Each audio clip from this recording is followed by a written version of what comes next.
Сенің 400 кітап оқығаныңнан не пайда?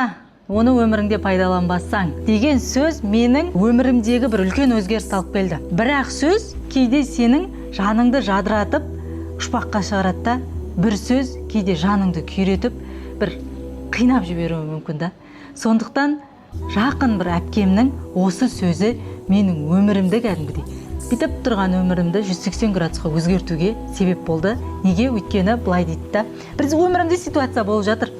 Тәте, осындай болып жатыр менің өмірімде, мынандай деп алдына барып айтып жатырмын ғой енді. Әйел адаммын, эмоцияға беріліп кеттім. Сол кезде маған қарап отырып, Маржан, сенің оқыған 400 кітабың қайда?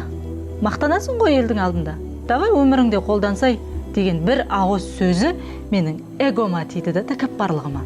Сол кезде мен одан кейін айтқан жоқпын да, мен 400 кітап оқыдым, мен оқығанмын, мен оқыдым деген дүниені айтпаймын. Өзімнің пікірімде сол дүниелерді шығарып отырдым.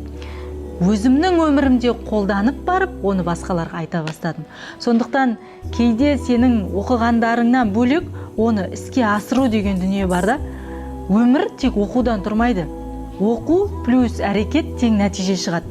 Сондықтан жалпы кәсіпте болсын, табыс табуда, өмірлік дағдыда оқу бір бөлек, махаббат тек кітаптағыда емес дейді ғой.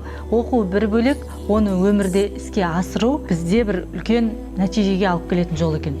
Сондықтан сіз дәл қазір кітапты оқып, оны іске асырмай жүрген болсаңыз, міндетті түрде бір кітапты алдыңыз ба, оның бір кішкентай ғана бөлігін өміріңізге қолданып көріңіз.